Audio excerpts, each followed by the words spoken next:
지난해 문을 닫은 가게가 100만 곳을 넘었습니다. 대한민국 역사상 처음입니다.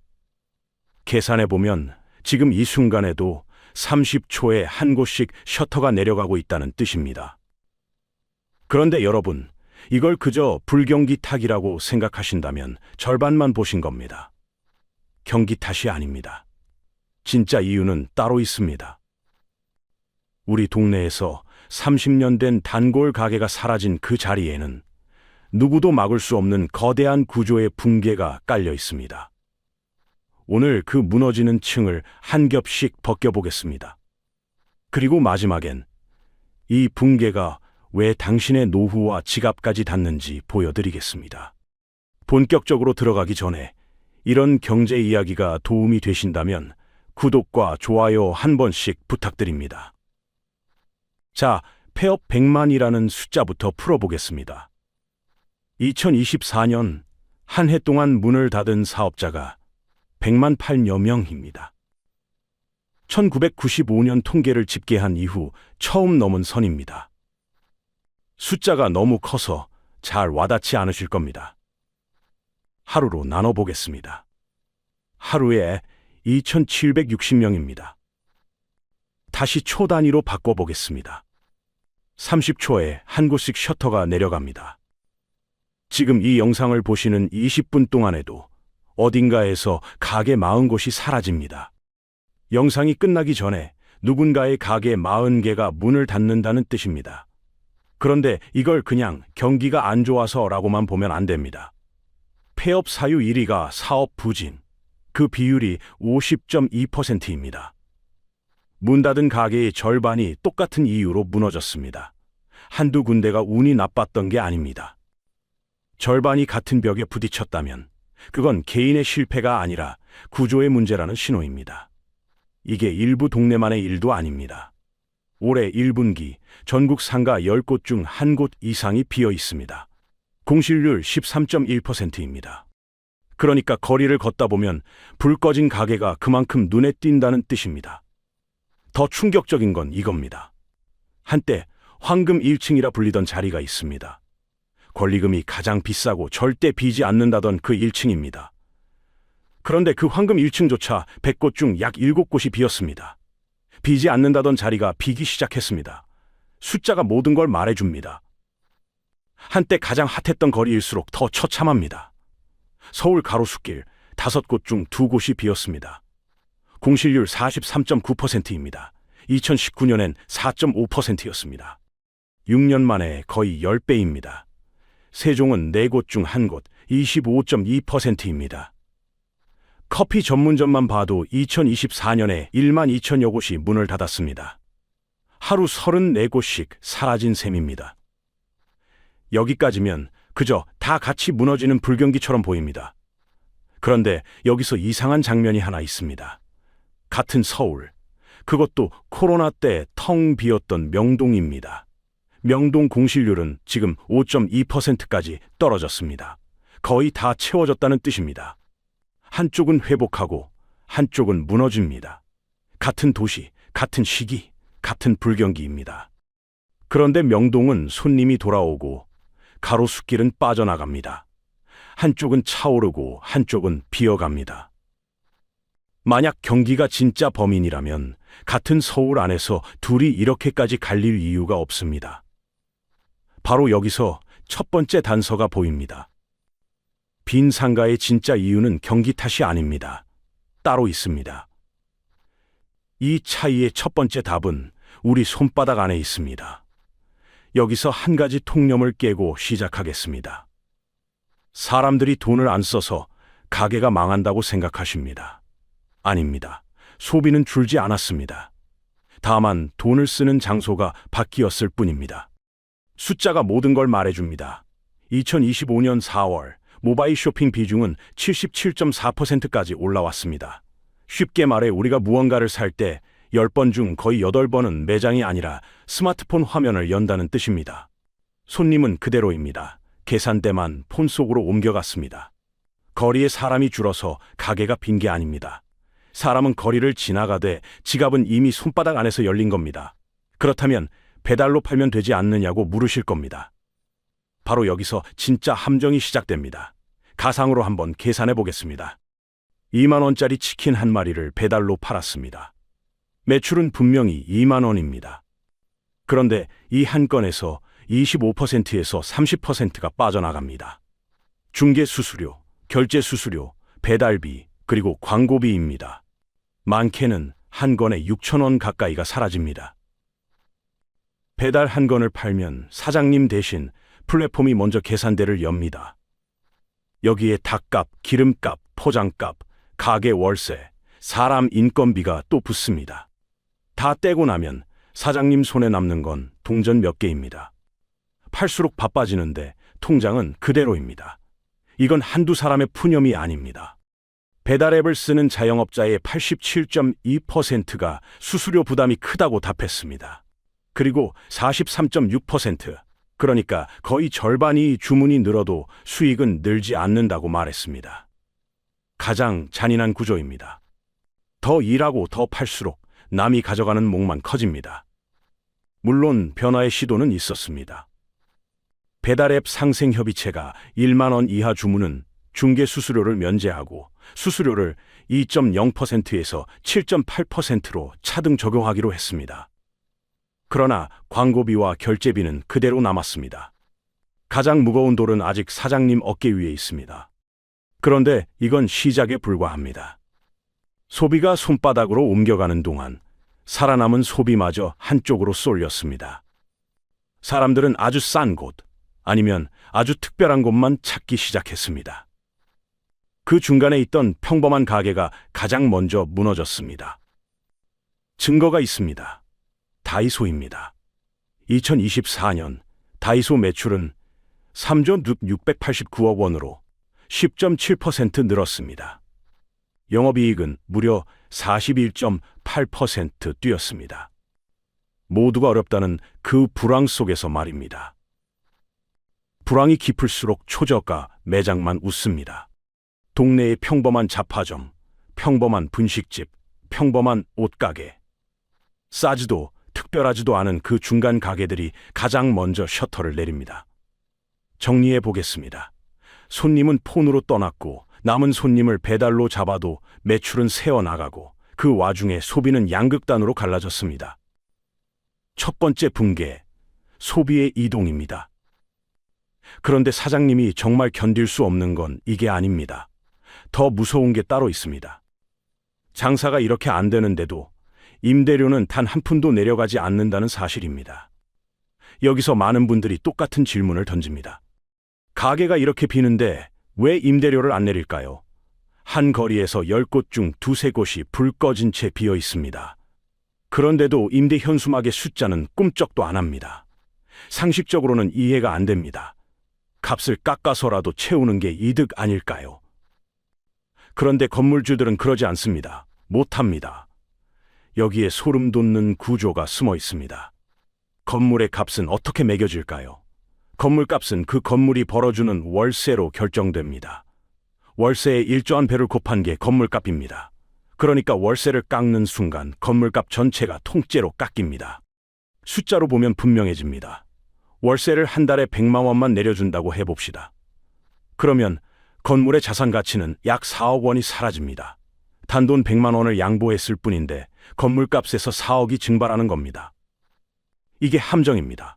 건물주 입장에서는 가게를 비워두는 손해보다 건물값 4억이 깎이는 손해가 훨씬 큽니다. 그래서 차라리 비워둡니다. 임대료를 내리느니 공시를 견디는 쪽을 택합니다. 여기서 우리는 한 가지를 깨닫게 됩니다. 그 건물주는 욕심이 많은 악당이 아닙니다. 그 사람도 구조에 갇힌 포로입니다.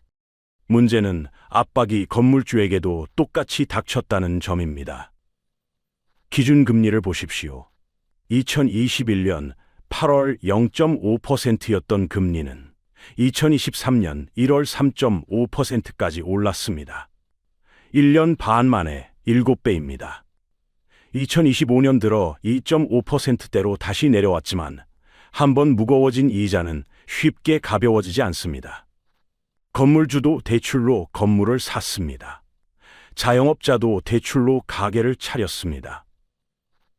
우리나라 자영업자가 짊어진 빚은 1,064조 원에 이릅니다. 한 사람당 평균 상교억 4,200만 원, 서울은 4억 8천만 원입니다. 가게 하나 여는데 집 한 채 값에 빚을 지는 셈입니다. 이 빚의 무게는 숫자로 드러납니다. 저축은행에서 빌린 개인 사업자의 연체율은 11.70%까지 치솟았습니다. 10명 중 1명 이상이 이자조차 못 갚고 있다는 뜻입니다. 자, 정리해 보겠습니다. 위에서는 건물값을 지키려는 건물주가 임대료를 못 내립니다. 아래에서는 자영업자가 빚과 이자에 짓눌립니다. 둘 다 같은 구조에 묶여 함께 가라앉고 있습니다. 그래서 빈 상가는 안 빌려주는 게 아닙니다. 못 내리는 겁니다. 건물주의 인심 문제가 아니라 건물값과 빚이 맞물린 거대한 톱니바퀴의 문제입니다. 그런데 소비가 옮겨가고 임대료가 굳어버려도 가게는 버틸 수 있습니다. 사람만 있으면 됩니다. 손님만 꾸준히 오면 어떻게든 버틸리다. 그런데 바로 그 사람이 이 땅에서 사라지고 있습니다. 가장 깊고 가장 근본적인 층입니다. 한번 무너지면 되돌릴 수 없는 층입니다. 우리나라는 2020년에 선을 넘었습니다. 태어나는 사람보다 죽는 사람이 더 많아진 겁니다. 인구 데드크로스. 그해 총인구 5,184만 명을 정점으로 사람 수가 줄기 시작했습니다. 숫자를 보면 선명합니다. 1971년 한 해 태어난 아기가 102만 명이었습니다. 2023년에는 약 23만 명, 합계 출산율 0.72, 역대 최저입니다. 한 세대 만에 손님이 4분의 1로 줄어든 겁니다. 가게는 사람이 와야 굴러갑니다. 그 사람이 매년 줄고 있습니다. 경기가 풀린다고 돌아오는 숫자가 아닙니다. 태어나지 않은 사람은 누구도 다시 데려올 수 없습니다. 그런데 여기에 결정타가 하나 더 있습니다. 손님은 줄어드는데 가게는 오히려 더 늘려 찍어냈습니다. 신도시를 보십시오. 신도시 상가 공실률은 평균 20%를 넘어섰습니다. 5곳 중 1곳 넘게 불이 꺼져 있습니다. 다산 신도시는 상업용지 비중이 3.6%입니다. 이기 신도시 평균 1.9%의 2배입니다. 채울 사람을 따져보지도 않고 상가만 2배로 깔아둔 겁니다. 손님이라는 물은 빠지는데 가게라는 컵은 더 늘려 찍어냈습니다. 여기에 대형화가 마지막 칼을 댑니다. 골목 수요를 빨아들이는 진공청소기입니다. 그 흔하던 편의점마저 2024년 빅사 합산 점포 수가 처음으로 멈췄습니다. 53,852개의 포화에 닿은 겁니다. 반대편에선 복합몰이 다 빨아들입니다. 더현대 서울은 연매출 1조 원을 혼자 흡수했습니다. 자, 그럼 이게 우리만의 일일까요? 다른 나라를 보면 답이 보입니다. 미국은 오피스 공실률이 20%대까지 치솟았습니다. 그런데 같은 나라 리테일 공실률은 약 4%로 안정적입니다. 식료품 거점과 체험 매장은 오히려 임대료가 오릅니다. 오프라인 전멸이 아닙니다. 용도와 콘텐츠가 생사를 갈랐을 뿐입니다. 일본은 고령화를 먼저 겪었습니다. 오프라인 폐업, 쇼핑몰 해체, 건물 철거와 용도 전환. 우리가 지금 들어선 길을 일본은 먼저 걸었습니다. 일본은 우리의 10년 뒤가 아니라 우리를 비추는 거울입니다. 문제는 속도입니다. 한국은 같은 길을 더 빠르게 가고 있습니다. 출산율은 더 낮고 인구는 더 급하게 꺾입니다. 이게 남의 나라기가 아닙니다. 미국이 보여준 건 희망이고 일본이 보여준 건 예고편입니다. 그 둘이 만나는 자리에 지금 우리가 서 있습니다. 그렇다면 모든 상가가 죽는 걸까요? 아닙니다. 정반대로 같은 시기 임대료가 1년 만에 2배 넘뛴 동네가 있습니다. 바로 거기서 살아남는 자들의 공식이 보이기 시작합니다. 바로 서울 성수동입니다. 2025년 1분기 성수동의 임대 가격 지수는 1년 새 109.1% 올랐습니다. 전국에서 가장 높은 상승률입니다. 어떤 가게는 팔리지 않아 셔터를 내리는데 같은 시기 여기서는 하루 임대료가 최대 3천만 원에 이르는 팝업 매장이 줄을 섭니다. 같은 나라, 같은 불경기입니다. 그런데 한쪽은 비고 한쪽은 미어터집니다. 도대체 무엇이 이 둘을 갈랐을까요? 답은 위치가 아니었습니다. 콘텐츠였습니다. 지금까지는 목 좋은 자리, 사람 많이 지나가는 곳이 좋은 상가였습니다. 그런데 성수동이 그 공식을 뒤집었습니다. 사람이 많아서 가는 게 아니라 가고 싶은 이유가 있으니 사람이 모이는 겁니다. 가고 싶은 내용이 있어야 그제야 위치가 좋아집니다. 순서가 완전히 뒤바뀐 겁니다. 그러니 이제 살아남는 가게의 조건은 분명합니다. 거기서만 할 수 있는 경험, 대신할 수 없는 무언가입니다. 위치를 사는 시대가 아니라 이유를 만드는 시대로 넘어온 겁니다. 여기까지 들으면 희망이 보입니다. 그런데 그 호황에도 그림자가 있습니다. 성수동 뚝섬 일대의 공실률은 2024년 2분기 3.94%에서 1년 뒤 5.94%로 올랐습니다. 임대료가 2배 뛴 바로 그 동네에서 공실은 오히려 늘었습니다. 팝업과 대기업 매장이 몰려들면서 오래 장사하던 동네 상인들이 치솟은 임대료를 못 버티고 밀려난 겁니다. 살아남는 1%의 무대 뒤에서 원래 그 자리를 지키던 사람들이 조용히 사라지고 있었습니다. 자, 이제 이 모든 이야기를 여러분의 통장으로 가져와 보겠습니다. 퇴직 후에 상가 하나 분양받아 월세 받으며 사는 노후. 많은 분이 그리는 그림입니다. 그런데 그 환상을 파는 광고를 조심하셔야 합니다. 수익형 부동산 광고 10건 가운데 1건은 위법으로 적발됐습니다. 확정 수익, 보장 임대 같은 달콤한 문구의 상당수가 사실과 다르다는 뜻입니다. 정부도 손을 놓고 있는 건 아닙니다. 2026년 소상공인 예산은 역대 최대인 5조 4천억 원입니다. 재취업을 돕고 경영을 받쳐주는 돈입니다. 하지만 분명히 봐야 합니다. 이 돈은 무너지는 사람을 잠시 받쳐줄 뿐, 소비가 옮겨가고 임대료가 굳고 사람이 사라지는 구조 자체는 바꾸지 못합니다. 숫자가 모든 걸 말해줍니다. 지금 창업하는 가게 10곳 가운데 6곳은 5년을 못 넘기고 문을 닫습니다. 5년 생존율은 40.2%입니다. 절반도 살아남지 못합니다. 그러니 다시 한번 기억하셔야 합니다. 이건 경기 탓이 아닙니다. 구조의 문제입니다. 그리고 구조이기 때문에 알고 들어가는 사람과 모르고 들어가는 사람의 운명이 갈립니다. 그래서 여러분이 먼저 알아야 합니다. 지난해 문을 닫은 가게 100만 곳, 그건 단순한 불경기가 아니었습니다. 소비가 손바닥 안으로 옮겨갔고 장사가 안 돼도 임대료는 굳어버렸고 손님이 되어줄 사람마저 줄어들고 있습니다. 이 세 겹의 붕괴가 겹쳐 만든 결과입니다. 되돌리기는 어렵습니다. 하지만 살아남는 곳의 공식만큼은 분명합니다. 좋은 자리가 아니라 사람을 부를 이유가 있는 곳입니다.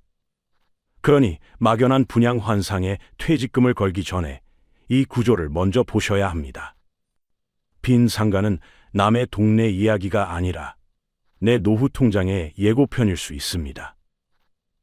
이 영상이 도움이 되셨다면 구독과 좋아요로 더 많은 분이 이 이야기를 보게 해주세요. 여러분이 주말에 수도권 골프장 한번 다녀오면 얼마 쓰시나요?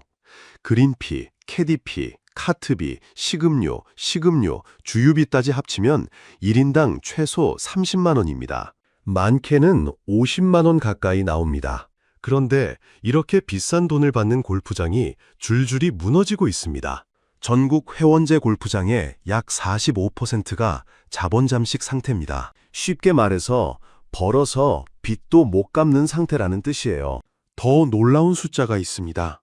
2022년에 5,058만 명이던 전국 골프장 내장객이 2025년에는 4,641만 명으로 줄었습니다. 3년 만에 약 400만 명이 사라진 겁니다. 이게 단순히 경기가 안 좋아서일까요? 골프가 재미없어져서일까요? 아닙니다. 훨씬 깊은 구조적인 문제가 있습니다. 오늘 이 구조를 세 겹으로 벗겨드리겠습니다. 그리고 마지막엔 이게 여러분의 주말 라운딩 비용과 어떻게 연결되는지까지 짚어드리겠습니다. 구독과 좋아요 눌러주시면 이런 이야기를 매주 받아보실 수 있어요. 먼저 숫자부터 봅시다. 2025년 1월 기준으로 전국에서 운영 중인 골프장은 약 526개소입니다. 18홀로 환산하면 604개에 달해요. 10년 전보다 약 80개 이상 늘었습니다. 그런데 골프 인구는요, 한국레저산업연구소에 따르면 2024년 골프 인구는 전년 대비 약 15% 줄었습니다. 특히 30대 이하 골퍼 이탈률은 25%에 달하는 것으로 추정됩니다. 골프장은 계속 늘고 있는데 골프 치는 사람은 줄고 있어요. 어디서 많이 본 구조 아닌가요? 한정된 파일을 점점 더 많은 골프장이 나눠 갖는 겁니다. 이걸 경제학에서는 과잉 공급이라고 합니다. 공급이 수요를 넘어서면 가격이 떨어지는 게 정상인데 골프장은 정반대로 가격을 올렸어요. 수도권 대중제 골프장 주말 그린피가 평균 25만 원을 넘깁니다. 일부 골프장은 주말 그린피만 30만 원이 넘는 곳도 있습니다. 대중형이라는 이름이 무색할 정도예요. 여기에 캐디피 1인당 약 3만 7천 원, 카트비 약 2만 5천 원, 클럽하우스 식사 한 끼에 2만 원 이상, 다 합치면 주말 라운딩 한 번에 1인당 30만 원이 훌쩍 넘습니다. 과잉 공급인데 가격은 오히려 올라간다? 이게 바로 첫 번째 모순입니다. 경제학에서는 이걸 가격 경직성이라고 부릅니다. 한 번 올린 가격을 내리기가 구조적으로 어려운 거예요. 왜냐하면 골프장 운영비 자체가 이미 너무 높아졌기 때문입니다. 근데 이게 끝이 아닙니다. 진짜 문제는 따로 있어요. 코로나 시절 이야기를 안 할 수가 없습니다. 여러분 기억하시죠? 2020년부터 2022년까지 해외여행은 막혔는데 골프장은 비대면 스포츠라는 이유로 문을 열었습니다. 갈 곳 없던 사람들이 골프장으로 몰렸어요. MZ세대가 골프를 시작하고 SNS에 골프 인증샷이 넘쳐났습니다. 골프웨어 시장은 3조 7천억 원까지 치솟았어요. 전국 골프장 예약은 한 달 전에도 잡기 어려웠습니다. 일부 골프장은 영업이익률이 60%를 넘기기도 했습니다. 이때 골프장들이 무슨 선택을 했느냐가 핵심입니다. 그린피를 올렸습니다. 카트비를 올렸습니다. 식음료 가격을 올렸습니다. 리무진 카트 같은 프리미엄 서비스를 도입하면서 비용 구조를 더 무겁게 만들었어요. 이걸 경제학에서는 래칫 효과라고 부릅니다. 톱니바퀴가 한쪽으로만 돌아가는 것처럼 한번 올린 가격과 비용은 수요가 줄어도 쉽게 내려가지 않는 현상이에요. 자, 여기서 한번 돈의 흐름을 추적해 보겠습니다. 여러분이 주말에 수도권 골프장에서 라운딩을 했다고 해볼게요. 1인당 총 지출 약 35만 원입니다. 이 35만 원이 어디로 가는지 하나씩 따라가 봅시다. 먼저 그린피 약 22만 원이 골프장 매출로 잡힙니다. 여기서 시작이에요. 이 22만 원에서 코스 관리비가 빠집니다. 잔디 관리, 병충해 방제, 관수 시설 운영, 이게 홀당 연간 약 4천만 원 이상 들어갑니다. 1인당으로 환산하면 약 4만 원이에요. 다음으로 인건비입니다. 골프장 운영 인력, 캐디 관리, 클럽하우스 직원. 인건비 비중이 전체 운영비의 약 27%를 차지합니다. 1인당으로 환산하면 약 5만 원입니다. 여기에 시설 감가상각비가 빠집니다. 골프장 하나 짓는데 평균 1,500억 원에서 2천억 원이 들어요. 이걸 매년 조금씩 비용으로 잡으면 1인당 약 3만 원 수준입니다. 그 다음 세금입니다. 회원제 골프장은 입장객 1인당 개별 소비세 1만 2천 원이 붙습니다. 여기에 체육진흥투자세, 교육세까지 합치면 세금만 1인당 약 2만 1천 원이에요. 재산세도 일반 토지의 4배에 달합니다. 대출 이자와 금융비용도 빼야 합니다. 코로나 시기에 시설 투자한 골프장들 PF 대출받은 곳들이 많아요. 고금리 기조에서 이자 부담만 연간 수십억 원입니다. 1인당 약 2만 원. 정리해볼까요? 그린피 22만 원에서 코스 관리비 4만 원, 인건비 5만 원, 감가상각비 3만 원, 세금 2만 1천 원, 금융비용 2만 원. 여기에 전기료, 수도료, 보험료 같은 기타 운영비 약 3만 원을 빼면요. 남는 건 약 2만 9천 원입니다. 22만 원짜리 그린피를 받아서 남는 건 고작 3만 원이 안 되는 겁니다. 카트비와 식음료 마진을 더해도 1인당 순이익은 5만 원을 넘기기 어렵습니다. 그래서 골프장들이 식음료와 카트비에서 마진을 뽑으려고 하는 거예요. 클럽하우스 짜장면이 1만 5천 원인 이유가 여기에 있습니다.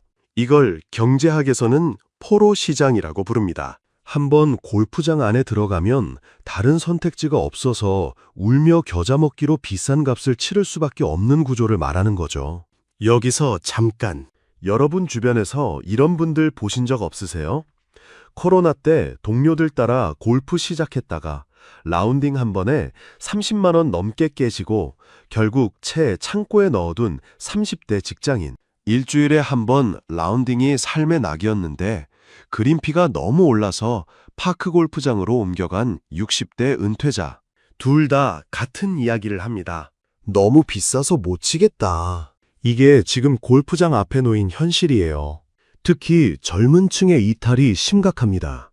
SNS에서 골프 인증샷 올리던 2030 여성 골퍼들이 빠르게 테니스와 마라톤으로 이동하고 있습니다. 골프웨어 시장도 2023년 3조 7,500억 원에서 2024년 3조 4,500억 원으로 약 8% 줄었어요. PXG, 타이틀리스트 같은 노세일 브랜드들마저 할인에 나선 상황입니다. 근데 두 번째 겹이 이렇게 무거운데요. 세 번째 폭탄이 진짜 심각합니다. 이건 한국만의 문제가 아니라 이미 한 번 일어났던 일이거든요. 지금으로부터 약 30년 전, 일본에서 정확히 같은 일이 벌어졌습니다. 1980년대 일본 버블 경제 시절, 일본 골프장은 지금 한국보다 훨씬 더 뜨거웠어요. 골프장 회원권 한 장이 수억 엔에 거래됐습니다. 기업들이 앞다투어 골프장을 지었고 입장객은 해마다 최고치를 갈아치웠습니다. 1992년 기준 일본 골프 인구는 1,000만 명 이상이었어요. 그런데 버블이 터졌습니다. 1990년대 중반부터 골프 인구가 줄기 시작했고 회원권 가격은 폭락했습니다. 회원들이 예치금 반환을 요구하면서 골프장들은 현금이 바닥났어요. 결과가 어땠을까요? 1991년부터 2005년까지 일본에서 도산한 골프장이 무려 약 500개입니다. 특히 2000년부터 2005년 사이 5년 동안에만 411개가 한꺼번에 무너졌어요. 전체 골프장의 약 30%가 주인이 바뀌거나 사라졌습니다.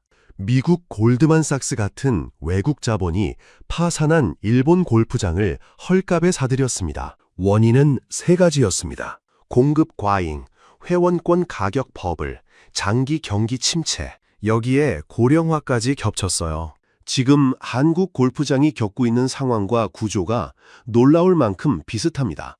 공급 과잉? 한국도 골프장이 계속 늘고 있습니다. 2025년에도 전국에 9개 골프장이 신규 개장했어요. 건설 중이거나 예정인 물량도 남아 있습니다. 회원권 버블. 한국 회원제 골프장 회원권은 일본보다 10배 비싼 곳도 있습니다. 그런데 이미 상승세가 꺾이면서 중저가 골프장 회원권부터 억대로 빠지고 있어요. 고령화?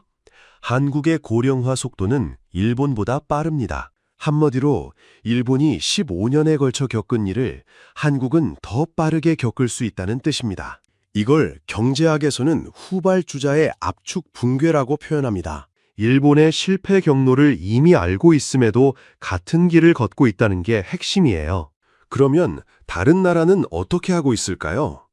일본도 무너지기만 한 건 아닙니다. 일본은 위기 이후 두 가지를 바꿨어요. 첫째, 캐디 없는 셀프 플레이를 보편화했습니다. 둘째, 그린피를 대폭 낮췄습니다. 지금 일본에서 18홀 라운딩 비용이 얼마인지 아세요? 평일 기준으로 1인당 약 5,000엔에서 8,000엔, 한국 돈으로 45,000원에서 7만 원 수준입니다. 한국 수도권 그린피의 3분의 1도 안 되는 가격이에요. 그래서 지금 한국 주말 골퍼들이 어디로 가고 있느냐면요. 일본이랑 동남아로 빠지고 있습니다. 한국에서 주말 라운딩 한 번에 35만 원 쓸 바에 일본 2박 3일 골프 여행을 가는 게 비슷하거나 오히려 싸거든요. 국내 골프장의 경쟁 상대가 옆 동네 골프장이 아니라 일본과 태국 골프장이 된 겁니다. 미국은 어떨까요? 미국에는 시립 공공 골프장, 뮤니시펄 퍼블릭이라는 제도가 있습니다. 지자체가 직접 골프장을 운영해서 저렴한 이용료로 시민들이 골프를 즐길 수 있게 만든 거예요. 미국 전체 골프장 약 14,640개 중 상당수가 이런 퍼블릭 코스입니다. 한국에서도 최근 지자체가 공공골프장을 추진하는 움직임이 시작됐습니다. 울산시, 충주시, 거창군 같은 곳에서요. 하지만 아직은 극소수에 불과합니다. 여기서 다른 업종과 한번 비교해 보겠습니다. 한국 프로야구 입장료가 얼마인지 아세요? 외야석 기준 1만 원에서 1만 5천 원입니다. 3시간 동안 야외에서 즐기는 스포츠 관람이에요. 골프도 약 5시간 동안 야외에서 즐기는 스포츠입니다. 그런데 비용은 30배가 넘어요. 물론 시설과 면적이 다르다는 건 압니다. 하지만 상식적으로 같은 야외 스포츠인데 가격 차이가 30배라는 건 골프장의 비용 구조 자체에 문제가 있다는 신호 아닐까요? 이게 바로 가격 탄력성의 문제입니다. 가격이 너무 높으면 수요가 급격히 줄어드는 구간이 있어요. 지금 한국 골프장이 정확히 그 구간에 진입한 겁니다. 30만 원까지는 참고 쳤는데 35만 원, 40만 원이 되니까 사람들이 돌아서기 시작한 거예요. 그러면 앞으로 어떻게 될까요? 한국 골프장 경영협회 데이터를 보면 내장객은 2022년 이후 3년 연속 감소하고 있습니다. 골프 인구 중 가장 큰 비중을 차지하는 5060 세대가 본격적으로 은퇴하면서 소득이 줄고 자연스럽게 라운딩 횟수를 줄이고 있어요.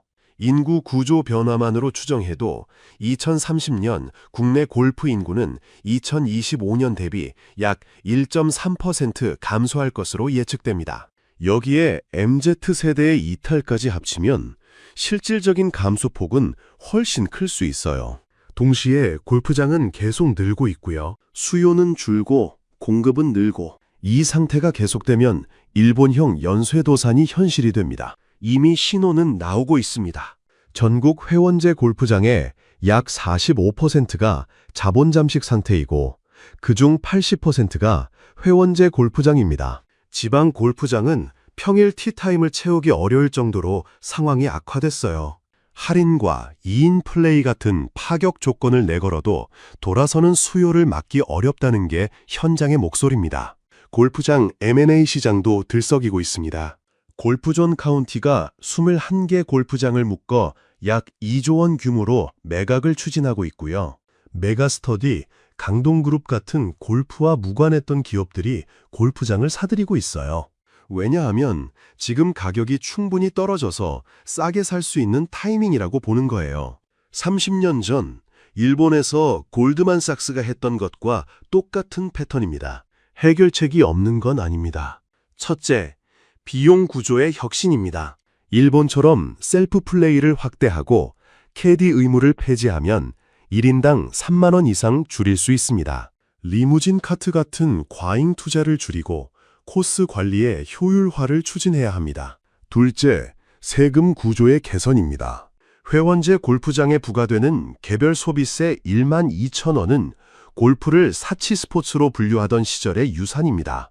골프 인구가 500만 명을 넘긴 지금 이 세금이 합리적인지 재검토가 필요합니다. 셋째, 공공골프장 확대입니다. 미국처럼 지자체가 운영하는 저비용 퍼블릭 코스를 늘려야 합니다.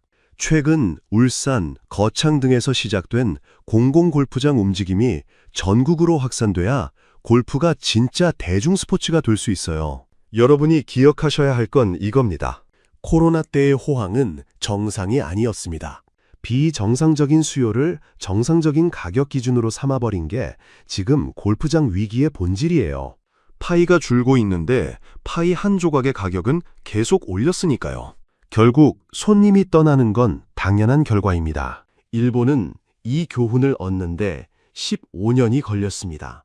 500개 골프장이 무너진 뒤에야 그린피를 내리고 셀프 플레이를 도입했어요. 한국은 일본의 전철을 알면서도 같은 길을 걸을 건지 아니면 미리 구조를 바꿀 건지 지금이 갈림길입니다. 여러분은 어떻게 생각하세요? 지금 한국 골프장의 그린피 적정하다고 보시나요? 아니면 너무 비싸다고 느끼시나요? 댓글로 한번 알려주세요. 다음 영상에서는 골프장과 비슷한 구조로 무너지고 있는 또 하나의 업종을 다뤄보겠습니다. 지금 줄폐업 중인 그 업종 궁금하시면 구독과 좋아요 눌러두시고 기다려주세요.